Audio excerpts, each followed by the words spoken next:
Arrestato il presunto autore della violenta esplosione davanti al supermercato di Piazza Borsa. È un pregiudicato che voleva vendicarsi per le ripetute denunce per furto. Per la procura l'ordigno poteva uccidere. Con minacce anche di morte è arrivato a spillare alla sua vittima un anziano di Refrontolo quasi 20.000 euro in 3 mesi, giovane estorsore arrestato dai carabinieri. Primo giorno con la nuova ordinanza regionale anti-assembramenti, 60% di presenza in meno in città Treviso, ma secondo le regole controlli dei vigili e gestori rassegnati. Da lunedì sperimentiamo 5.000 test fai da te. L'annuncio di Zaia stamane dopo la validazione potrebbe cambiare il futuro dello screening contro il Covid. Intanto l'indice R con Team Veneto scende a 1,29. Racconta la sua esperienza di malato Covid l'assessore di Resanna Matteo Bellinato, a casa dopo numerosi giorni di ricovero in ospedale contemporaneamente al fratello. Aperta un'inchiesta sull'incidente costato la vita ieri sera a Montebelluna a una 45enne investita in bicicletta, il conducente dell'auto indagato per omicidio stradale. Sul luogo della tragedia un mazzo di fiori. Sanificare attraverso una cartina geografica. Il dispositivo è stato adottato dal comune di Loria per le scuole. Una speciale pellicola rilascia sostanze antivirus attivate dal sole. Bentrovati, buonasera telespettatrici, telespettatori di Antenna 3. È la cronaca ad aprire il nostro telegiornale con l'arresto del presunto autore della violenta esplosione di domenica sera davanti al supermercato PAM di Piazza Borsa in pieno centro a Treviso, un'esplosione che ha fatto tremare la città. Si tratta di un pregiudicato che voleva vendicarsi per le ripetute denunce per furto. Per la procura quell'ordigno poteva uccidere. È un 56enne originario della provincia di Belluno, Enrico Soraru, uscito dal carcere a settembre, l'uomo arrestato da polizia e carabinieri per la violenta esplosione di domenica sera davanti all'ingresso del supermercato PAM di via Zorzetto. Di fatto, senza fissa dimora, è stato fermato per il timore che lasciasse l'Italia, avendo dei parenti in Inghilterra. Pesanti le accuse formulate a suo carico. Porto di un ordigno esplosivo, è stato ipotizzato anche il reato di strage, visto il contesto, il luogo in cui è stato fatto esplodere questo ordigno. Ed è proprio la pericolosità dell'ordigno, fatto esplodere a distanza alle 9 di sera, a rendere particolarmente grave l'episodio. Era un ordigno micidiale, come si dice, nel senso che avrebbe sicuramente potuto cagionare la morte di eventuali passanti. È un ordigno molto ad alto potenziale, concepito proprio per uccidere.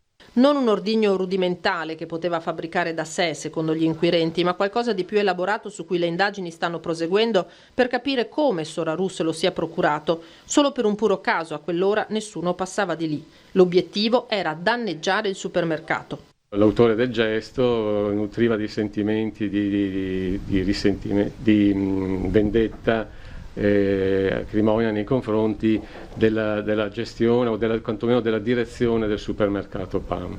Era stato denunciato più volte per furtarelli e recentemente aveva subito anche un periodo di carcerazione proprio a seguito di denunce che aveva subito lì. Un'indagine tradizionale in cui fondamentali sono stati i filmati delle telecamere di videosorveglianza cittadine e le testimonianze raccolte dagli investigatori, polizia e carabinieri che hanno lavorato fianco a fianco. Hanno saputo mettere a frutto tutti gli elementi raccolti e insieme hanno lavorato molto bene e hanno raggiunto un risultato molto positivo proprio grazie a questa forma di sinergia.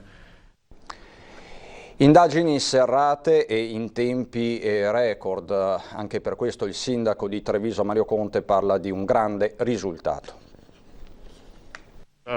Una grande sinergia tra le forze dell'ordine, quindi ringrazio ovviamente il questore, la polizia, i carabinieri e ringrazio anche la polizia locale e la grande attenzione che le amministrazioni tutte stanno mettendo nell'investire nel sistema di videocamere di sorveglianza, perché è stato possibile appunto risalire al responsabile proprio grazie a questa grande rete di videocamere che in molti casi non si vedono ma risolvono parecchi problemi. È inquietante sicuramente la reazione, ma è ancora più inquietante l'idea che una persona così possa arrivare ad avere in mano un ordigno esplosivo. La cronaca ci porta adesso a Refrontolo per la storia davvero brutta di una estorsione, vittima un anziano. Mostrarsi gentile e simpatico, entrare in confidenza, sfruttare la debolezza della vittima, la solitudine e poi colpire più e più volte. Per 3 mesi l'ignobile tattica è andata più che a buon fine, visto che nelle sue tasche erano finiti quasi 20.000 euro prima che i carabinieri di Pieve di Soligo lo bloccassero. L'estorsore, un 29enne cittadino marocchino pregiudicato per furto domiciliato a Quero nel Bellunese e reinventatosi venditore porta a porta di scope e spazzole. La vittima, un 72enne di Refrontolo che vive da solo. Pensionato e senza famiglia, obiettivo perfetto per il malvivente, che aggancia l'anziano come normale venditore, ma capisce che il 72enne vuole qualcuno con cui parlare. Chiacchiere amene, quasi un'amicizia, fino a che, a un nuovo passaggio, scatta la richiesta compassionevole. Sono in difficoltà economiche, puoi prestarmi 500 euro? Il 72enne cede per generosità, ma è solo l'inizio dell'inferno. Le richieste aumentano sempre di più, soldi, ancora soldi, 500, 1000, 2000 euro alla volta, consegnati sempre in casa dell'anziano. E il tono cambia. Le chiacchiere diventano minacce, anche di morte. Il 29enne arriva a puntare un coltello alla gola del pensionato. 17.000 euro estorti in 3 mesi. La vittima non sa che fare, vergogna e paura, ma quando per l'ennesima volta va a prendere i soldi alla posta, qualcuno dallo sportello capisce che quei continui prelievi non quadrano e segnala tutto ai carabinieri. Convocato in caserma, il 72enne racconta tutto e permette ai militari di far scattare la trappola. Gli ultimi 1.000 euro passano di mano, ma quelle mani vengono chiuse dalle manette e per il pensionato di Refrontolo è la fine dell'incubo. E c'è poi, si fa per dire, il Covid con i dati di giornata, li possiamo vedere insieme, 3.759 i casi di nuova positività nelle ultime 24 ore in Veneto, 49 i decessi, 19 i posti letto in più occupati nelle terapie intensive. Per il Trevigiano parliamo di 602 nuovi casi di positività, ovviamente nelle 24 ore, 2 i decessi, ma c'è anche una buona notizia, la comunicata oggi a Marghera il governatore Zaia, frena l'indice R-Conti, l'indice del contagio che scende a 1,29. Ovviamente non c'è però da abbassare la guardia, anzi Zaia lo ha ribadito proprio oggi con l'entrata in vigore della nuova ordinanza, ma c'è un'altra novità importante e riguarda i test fai da te, ne arriveranno 5.000 nelle prossime ore. Vi annuncio che noi la sperimentazione l'abbiamo iniziata, adesso ce ne arrivano tra lunedì e martedì 5.000 e che verranno distribuiti per avere una sperimentazione in Veneto. Questo l'ulteriore fronte che impegnerà la sanità veneta nei prossimi giorni. Del resto le attese attorno ai test fai da te sono altissime. Chiaro che un successo della sperimentazione proposta e sollecitata proprio dal Veneto cambierebbe la gestione dello screening tra la popolazione, e un primo autorevole avvallo è arrivato dal professor Ranieri Guerra, direttore aggiunto dell'OMS. Quando lo dicevamo noi eravamo degli sprovveduti, adesso finalmente lo dice l'OMS, chissà che qualcuno ci prenda sul serio. In attesa degli esiti restano i tamponi molecolari e i test rapidi, con un potenziamento dei punti Covid e dei drive-in. Vogliamo ancora rafforzare e ampliare l'orario, cioè avere in ogni ULSS almeno un punto che fa H24, in più avere gli altri dove tutti presenti con la prescrizione medica. Sapete che non si va a fare il tampone perché passo davanti e mi faccio un tampone,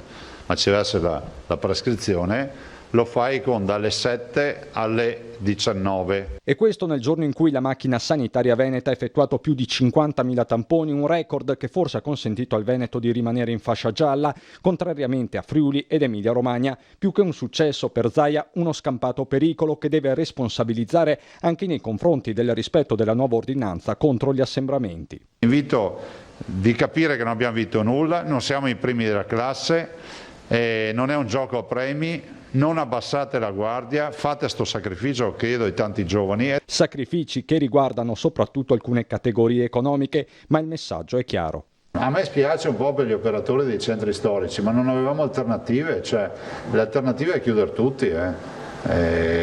Voi capite che se siamo in area arancione è finita, cioè non hai più problemi di dire non devi andare a passeggiare perché non ci vai più.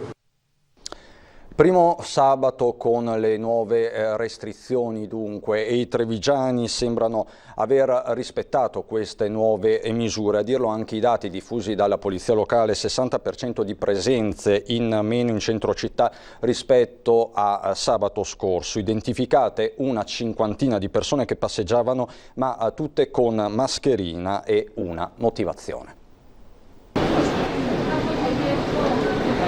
Operai al lavoro per installare le luminarie in una Treviso che si appresta a vivere un Natale sicuramente diverso da quelli passati.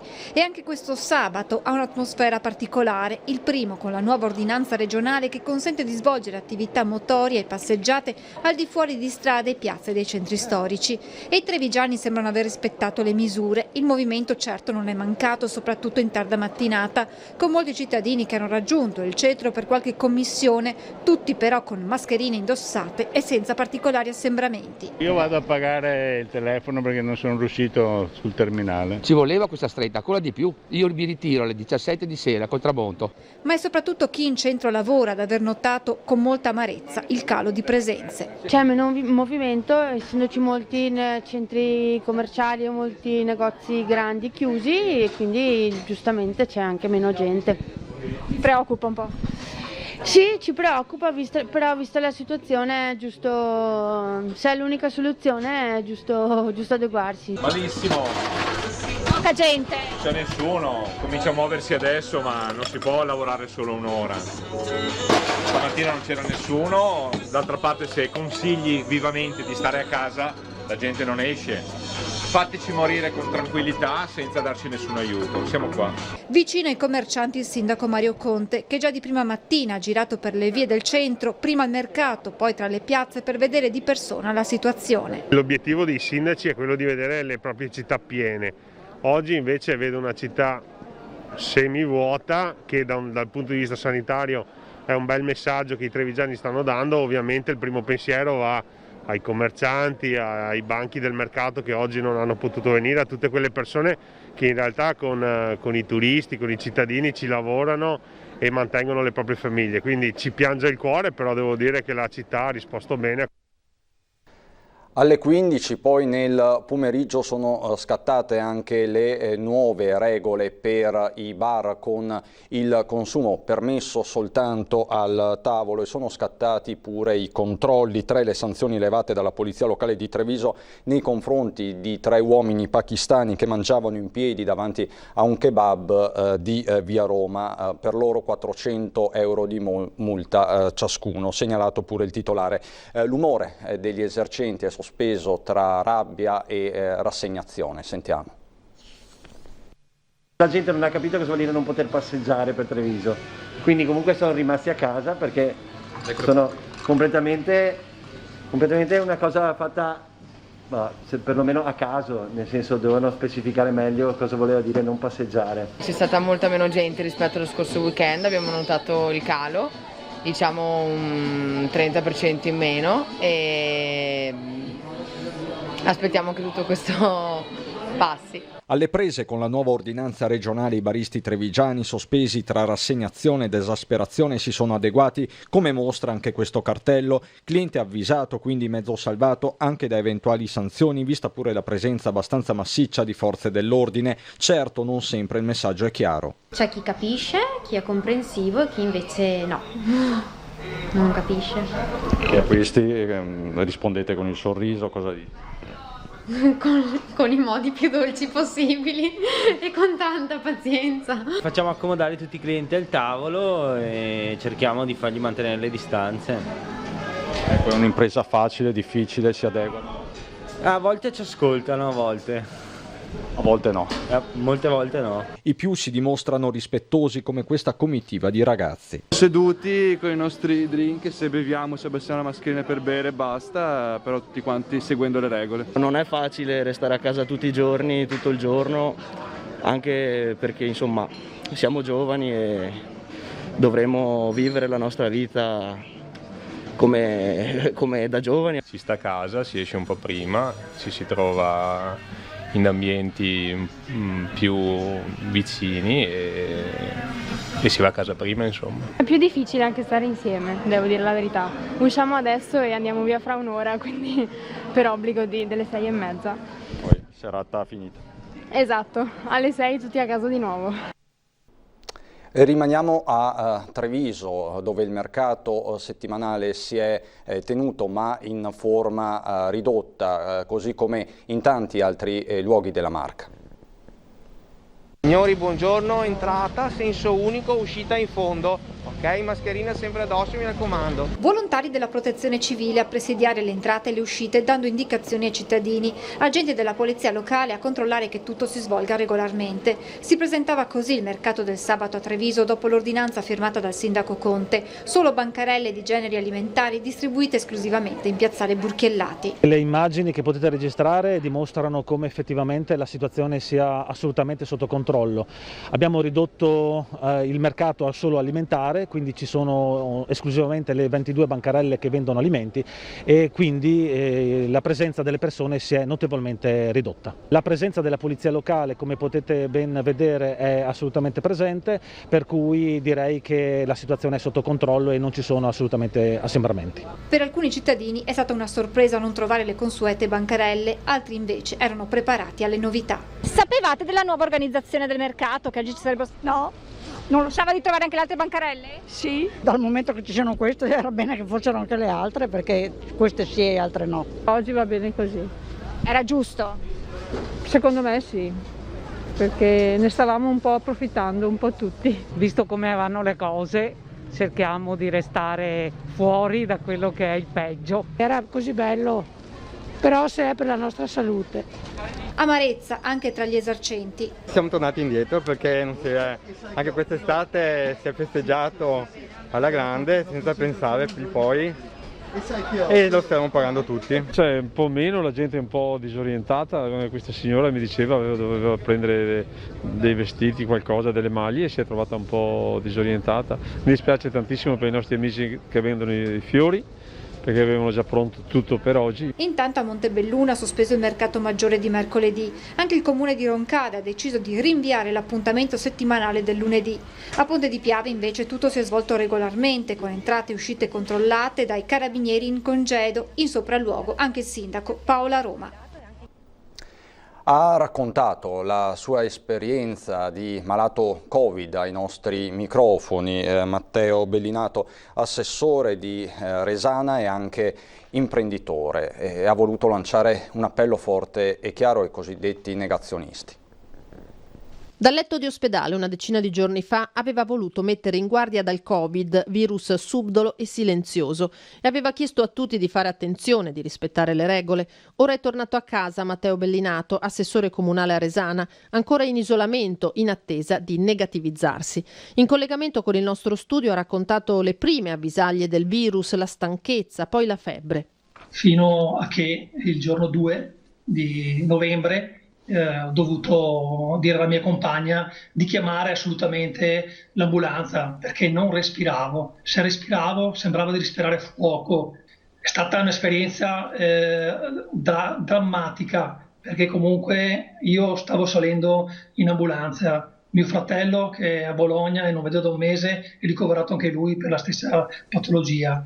E quindi vedere i tuoi genitori e la tua compagna disperati è stata veramente toccante, tu non riuscivi nemmeno a dirgli nulla. Il viaggio verso Castelfranco, il trasferimento all'ospedale di Conegliano, l'attesa del farmaco che gli ha permesso di superare la fase più critica e la ferma volontà di lanciare un messaggio a chi sottovaluta o sfida apertamente il Covid. Volevo comunicare alle persone, diciamo a questi negazionisti, chiamiamoli così, ok, che devono capire che nulla è inventato, nulla. Questa malattia è una malattia grave, dobbiamo stare attenti. Bellinato è tornato a casa, i pensieri che gli hanno attraversato la mente in quei lunghi giorni da ricoverato li ha lasciati alle spalle, ma è impossibile dimenticarli. Sono arrivato in ospedale, eravamo in 5, sono andato via, eravamo in 25, però ho avuto dei momenti molto tristi, mi veniva da piangere. Oggi mi rendo conto che io sono stato fortunato, E il mio pensiero va sicuramente a tutte quelle persone che non ce l'hanno fatta, che stanno lottando e che sono in un letto di ospedale. Vi mostriamo adesso una buona pratica che arriva da Loria proprio sul fronte della lotta al Covid. Guardatela bene, non è quello che sembra, bensì una cartina geografica che per comodità definiremmo sanificante. Una volta messa in aula replica l'effetto della fotosintesi di 2 alberi veri, perché è in grado di sanificare l'aria da batteri e virus. Attraverso un processo di fotocatalisi artificiale. Questa cartina è trattata con un additivo che produce una fotocatalisi molto importante.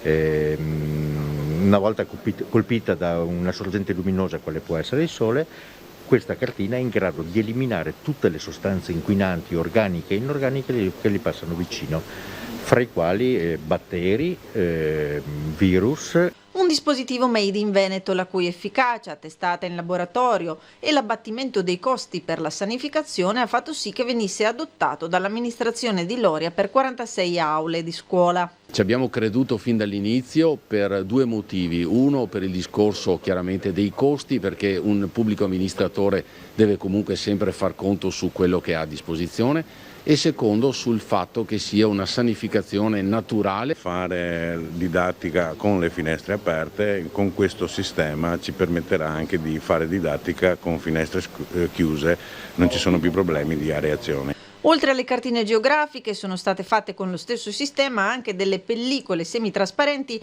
applicate agli autobus di Treviso e Pordenone, che verranno anche installate sugli impianti di Cortina. Ancora cronaca subito dopo la pubblicità.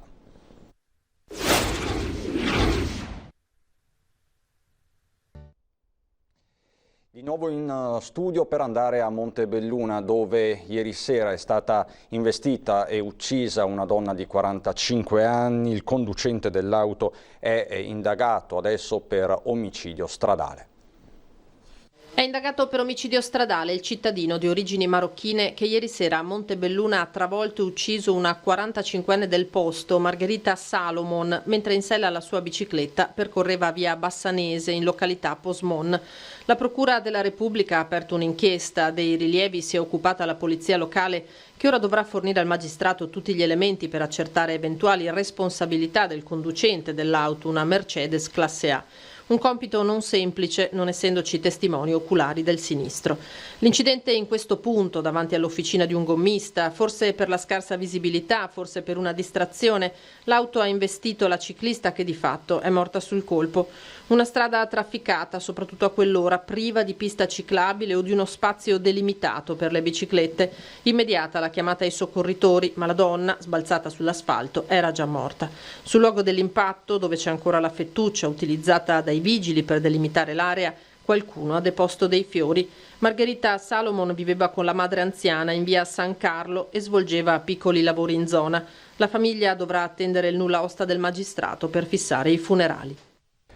Presentato il calendario storico dell'Arma dei Carabinieri del 2021, è dedicato a Dante Alighieri. A 700 anni dalla morte di Dante Alighieri, l'Arma rende omaggio al poeta, dedicandogli il calendario storico giunto alla sua 88esima edizione, le cui tavole sono state svelate oggi. Per l'edizione del 2021 l'Arma dei Carabinieri si è affidata alla penna di Valerio Massimo Manfredi, cantore e custode della storia antica, e alle tavole realizzate da un esponente della transavanguardia italiana, Francesco Clemente. Un maresciallo, Donato Alighieri, emblema del buon carabiniere toscano come il sommo poeta, è il protagonista e il filo conduttore tra i 12 racconti, uno per ogni mese.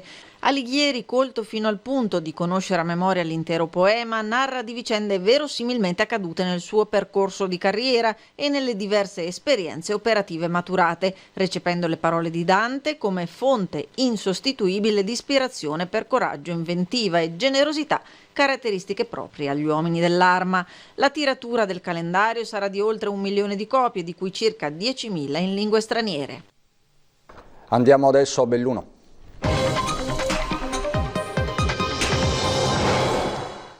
A Belluno, dove i casi di positività al virus nelle ultime 24 ore sono stati 185-87 le persone ricoverate in area non critica nei due ospedali di Belluno e Feltre, 39 le persone che si trovano invece negli ospedali di comunità. E quella di oggi è stata la prima giornata della nuova ordinanza anche a Belluno. Nel cuore del capoluogo non si sono visti gli assembramenti di una settimana fa. Senza la possibilità di accalcarsi davanti alle bancarelle del mercato, stoppato temporaneamente da Palazzo Rosso, il centro di Belluno stamattina si è animato timidamente. Qualcuno, pensando erroneamente che i negozi fossero chiusi, ha rinunciato sia allo struscio sull'Iston che allo spritz nei bar, comunque frequentati per tutta la giornata. È stato l'effetto dell'out-out istituzionale a ricordare anche ai bellunesi che il senso civico ha un valore e che rispetto e consapevolezza non sono parole campate per aria. Se oggi riusciamo a fare dei sacrifici, riusciamo anche a salvare il Natale, che è forse uno dei periodi più importanti per le nostre comunità, per le nostre famiglie, ma soprattutto anche per le attività commerciali che ovviamente in caso di chiusura subirebbero un disastro veramente a livello economico. I controlli sono stati serrati sin dalle primissime ore della giornata, schierati di fronte al passeggio del salotto buono della città i mezzi e gli uomini delle forze dell'ordine che con la polizia locale hanno il compito di vigilare, nel caso sanzionare gli irriducibili.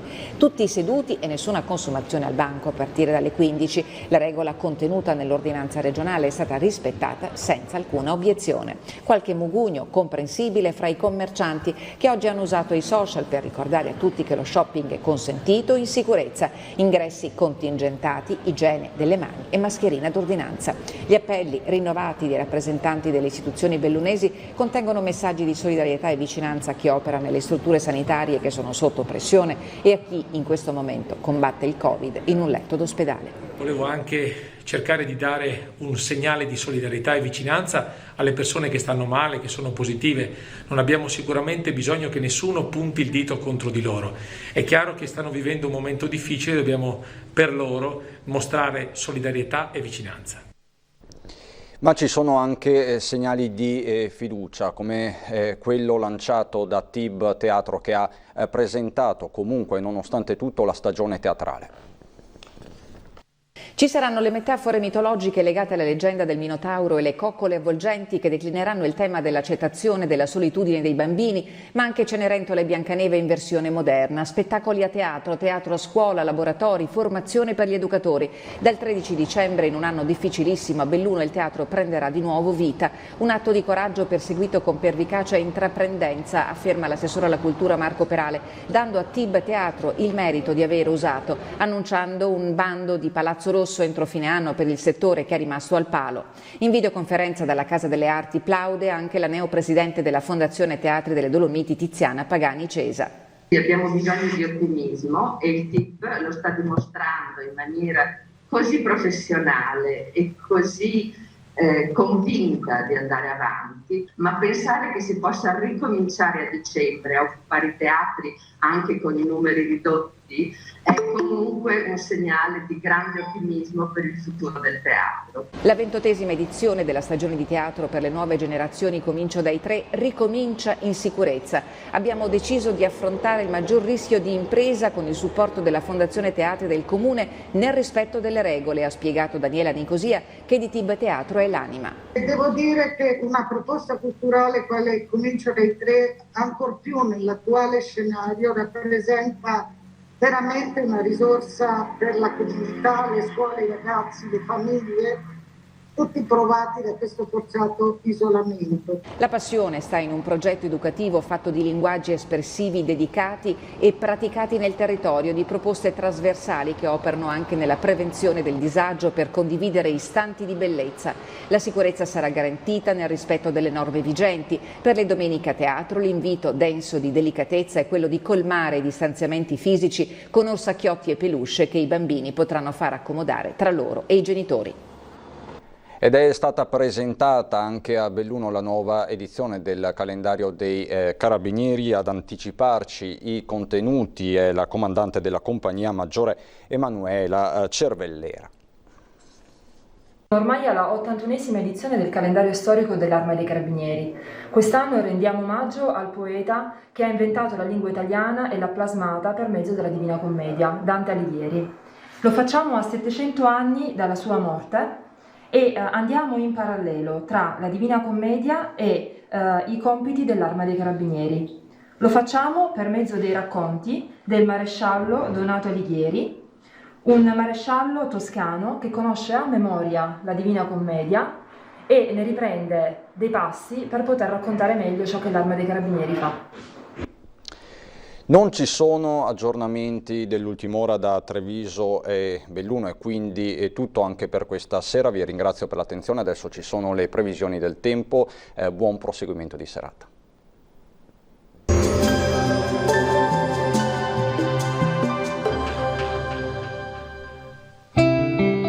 Il cuore vive finché ha qualcosa da amare, così come il fuoco avrà qualcosa da bruciare.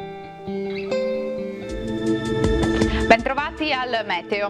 Pressione in ulteriore calo, correnti umide in ingresso da ovest ed ecco che il tempo cambierà un po' al nord-est. La situazione nel dettaglio. Sul Veneto la grafica di domenica 15 novembre ci mostra ancora un cielo piuttosto grigio e nuvoloso, prevalentemente coperto, con locali foschie o nebbie. Entro sera arriverà anche qualche piovasco a carattere sparso che entro la nottata si farà via via più diffuso un po' su tutta la nostra regione. Temperature minime tra 1 e 10 gradi, massime invece tra 11 e 13 gradi. Ci spostiamo ora sul Friuli Venezia Giulia, alternanza qui di nuvole e rasserenamenti un po' per tutto l'arco della giornata, poi durante la notte non si escludono delle piogge. Temperature minime fino a 10 gradi, massime sui 12-14 gradi. Infine uno sguardo alla situazione del Trentino Alto Adige, qui ampio soleggiamento, locali foschie sui settori meridionali della regione, tempo in peggioramento anche in questo caso durante le ore notturne. Temperature minime sui 3-4 gradi, massime fino ai 12 all'incirca. Dal meteo è tutto, vi auguro un buon proseguimento in compagnia di Antenna 3.